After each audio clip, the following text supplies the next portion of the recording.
Hai, selamat pagi, selamat siang, selamat sore, selamat malam, bebas untuk teman-teman mendengarkan di jam berapapun. Ya, saya akan review buku lagi. Buku kali ini judulnya adalah Sang Musafir, ditulis oleh Muhammad Sobari. Muhammad Sobari ini biasa nulis di Kompas Mingguan pada zamannya dan juga di artikel-artikel media online. Kenapa saya memilih Muhammad Sobari untuk di edisi sekarang? Jadi Muhammad Sobari ini punya kalimat-kalimat yang sebenarnya tuh kalau kita baca kayak pembaca awam gitu yang nggak biasa baca buku mungkin ya gitu, atau maksudnya nggak terlalu suka baca buku, itu kayak kata-katanya di Lestari gitu loh, kayak yang intelijen banget gitu. Jadi kayak kalau kita baca harus, nggak harus sih, cuma cenderung juga sih ada part dimana kita tuh perlu mengulang gitu untuk maknanya gini, tapi dia itu bukan untuk memperumit pembaca, tapi mungkin karena emang kalau menurut gue sih dari buku itu emang latar belakangnya yang dari bagian redaksi, penulisan dan sebagainya. Dan yang kedua, dia itu menulis seperti itu karena memang syarat akan makna di tulisan-tulisannya. Jadi gitu teman-teman. Nah, ini contoh aja ya. Dia ada kata-kata kayak gini di bukunya. Sebentar. Gini, jadi dia bilang ada garis hidup yang tak terbaca mata dan hati kita, tapi berkuasa dan sangat menentukan. Dan itu baginya selalu menjadi kejutan-kejutan kecil yang keindahannya tak mudah dimengerti. Tak mengherankan, ia pun selalu bertanya dan memperoleh jawaban yang lebih merupakan pertanyaan-pertanyaan baru yang membuatnya makin penasaran. Jadi Sobari bertanya seperti ini. Aku mungkin hanya musafir iseng, tak punya tujuan. Apa yang ku cari? Aku terpenjara oleh kantor, oleh keluarga, oleh orang tua dan mertua, oleh istri dan anak-anak.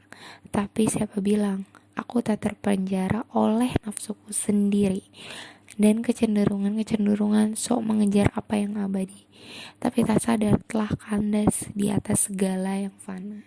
Jadi kayak bikin mikir gitu loh, kita merasa terjebak oleh orang tua, keluarga, mertua dan sebagainya, kehidupan yang rutinitasnya monoton, mungkin ya cenderung monoton karena ada garis hidup yang ya memang seperti itu jalannya. Tapi sebenarnya kan nggak semua, ini gue coba translate pakai pakai apa yang gue tangkap ya, tapi nggak semua orang yang membaca yang menjalankan garis hidup tersebut mematuhinya loh, dan ada barrier-barriernya. Jadi itulah sebenarnya esensi dan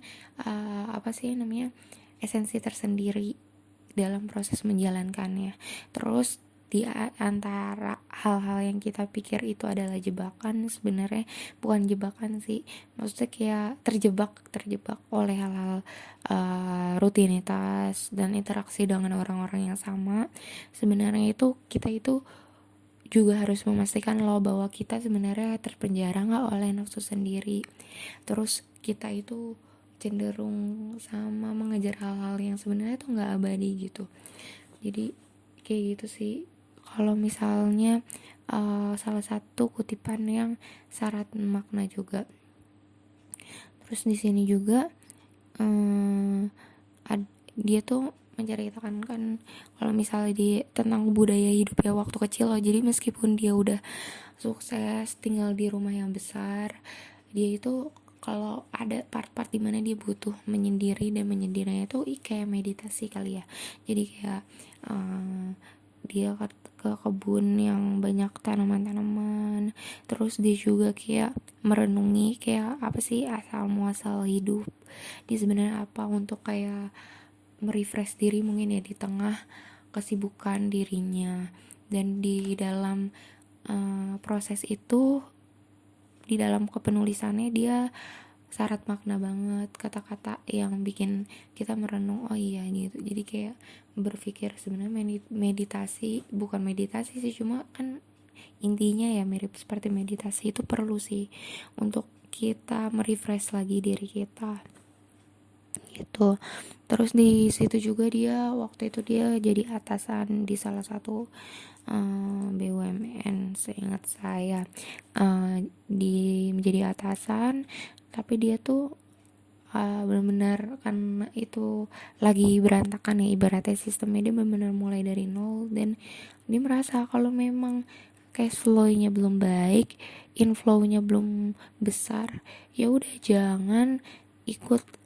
Kan kayak memangkas budaya sebelum yang ada kan gak mudah ya, misalnya budayanya itu udah kayak memfasilitasi apa-apa secara berlebihan gitu. Nah dia memangkas itu gitu, kayak jangan meskipun kita perusahaan dari bagian dari BUMN ataupun sebagainya, kalau memang harus sistem diperbaiki dengan menekan outflow dulu, yaitu dia lakukan gitu, bahkan sampai mengganti mobil yang mungkin kalau atasan-atasan pakai mobil itu mobil yang bagus tapi dia tidak melakukannya gitu. Terus jadi kayak berprinsip banget sih, itu mungkin yang bikin dia masih punya pembaca setia, dan meskipun bukunya udah sulit ditemukan masih ada yang nyari itu sih.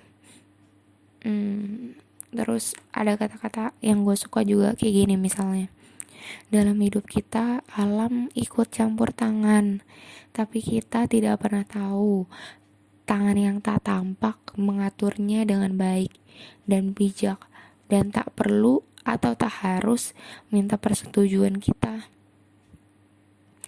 gitu. Memangnya kamu siapa gitu. Terus di sini juga jika kemampuan mendatangkan uang secara spektakuler tidak ada, kami harus mampu membendung derasnya arus uang yang keluar. Nah ini yang dibilang mengenai mobil, contohnya mobil yang dia akhirnya turunin tingkat merek mobilnya lah ya, tak ada pilihan. Dengan kata lain, kami menerapkan prinsip efisiensi di segala bidang. Ini kata kunci dalam keadaan darurat, tapi untuk keadaan darurat. Terus di sini ketika dia menjadi salah satu atasan di sebuah perusahaan, dia bilang di buku ini, maka di sini ketika aku punya kekuasaan dan memegang sendiri kendali kekuasaan, harus dibuktikan bahwa omongan tak bertentangan dengan perbuatan, teori tak menodai praktik, gagasan tak membunuh kenyataan. Aku waspada kalau orang dewasa memuji sesama orang dewasa 2 kali. Ini pertanda buruk kalau kata Muhammad Sobari. Mungkin dia menjajaki bagaimana perasaanku menerima pujian.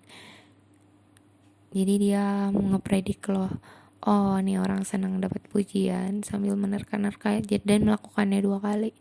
Mungkin dia mengatur sangat rapi suatu kepentingan sendiri tersembunyi. Jadi ada nilai-nilai ilmu tambahan gitu loh, kayak gini kan gak semua orang ngeh. Terus juga misalnya kayak bukan ilmu sih ya, bagian kayak ilmu orang dulu tuh, kalau misalnya ada burung datang tandanya gimana, dia menceritakan budaya yang mungkin orang-orang dulu itu percayai gitu. Dan dia juga karena basic bapaknya adalah petani, menanamkan nilai-nilai itu. Tapi yang memang benar loh, budaya-budaya yang kalau misalnya oh ini tandanya, jadi kayak Mbah Marijan mungkin ya, orang-orang ahli yang di gunung gitu kan biasanya kayak tahu kalau misalnya gunung mau meletus mau apa. Ada loh orang-orang yang memang nggak perlu pakai teknologi, mereka tuh bisa ngebaca alam. Seperti hewan-hewan, misalnya ayam tahu tanda-tanda gempa, dia akan berkokok lebih banyak. Nah ilmu-ilmu itu yang Sobari juga paparkan di buku. Terus di sini juga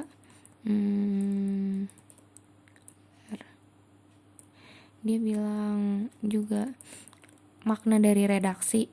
Langsung aja ya, intinya kan dia itu kayak syarat makna loh kata-katanya. Jadi dia tapi melalui langsung pengalaman dia berproses dalam pekerjaan gitu. Jadi kalau yang memang kayak ya benar judulnya Sang Musafir, kenapa walaupun bukunya nggak bestseller akhirnya gue baca, karena Pertama itu bukan buku gue sih, ya biasalah kalau misal gue lagi pergi kemana terus gue nemu buku yang menurut gue judulnya itu menarik, gue akan baca terlepas itu buku bestseller atau enggak. Jadi meskipun gue seneng baca buku orang-orang sukses merekomendasikan, gue juga suka baca buku yang judulnya memang bikin gue penasaran. Salah satunya ini. Jadi kalau gue disuruh review tentang buku ini tuh syarat makna. Nah, sesuai dengan judulnya Musafir, dia menceritakan proses perjalanan hidup dia yang setiap prosesnya itu dia jelaskan makna-makna hidup yang mungkin gak semua orang sevisioner dan bisa mengambil hasanah sedalam itu sih gitu. Terus karena dia backgroundnya redaksi, dia juga ada penekanan kayak gini misalnya. Dari fungsi redaksi itu sendiri, redaksi memang sering mengganti kata tertentu yang dianggapnya haknya. Sebenarnya hak redaksi itu hanya mengedit ungkapan yang berkepanjangan, membuang hal-hal yang tak relevan, atau bikin lurus dan tajam apa yang tampak lemah dalam tulisan. Konsep ilmiah, istilah teknis dalam disiplin keilmuan, dan hal-hal spesifik macam itu menurut pendapatku, maksudnya menurut pendapat penulis, redaksi tak berhak mengedit, apalagi kalau diedit malah salah mutlak. Itu hanya mempermalukan diri sendiri gitu. Terus dia terus mulu ya, intinya gitu sih. Alhamdulillah gue bisa nge-review nggak nyampe 15 menit. Ya semoga yang nggak biasa baca buku bisa mulai membiasakan, terus yang nggak suka bisa mulai suka dari mendengarkan review. Kemudian juga yang penasaran juga bisa mencari bukunya, atau mencari buku yang mungkin maknanya itu 11-12 sama penulis Muhammad Sobari ini. Kalau misalnya kalian dengerin review buku-buku dari gue yang udah gue bawainin makna-maknanya, mungkin semoga gue harapnya tuh semakin sadar kalau misalnya kita mendengarkan, atau mungkin sebenarnya kita mendengarkan itu kan review gitu, atau kita nonton itu sebenarnya bagian kecil dari komponen yang banyak kalau kita memang baca langsung buku-buku sesuai kebutuhan kita gitu. Oke, supaya nggak nyampe 15 menit, sekian dari gue review buku Musafir Ahmad Sobari. See you on top, bye.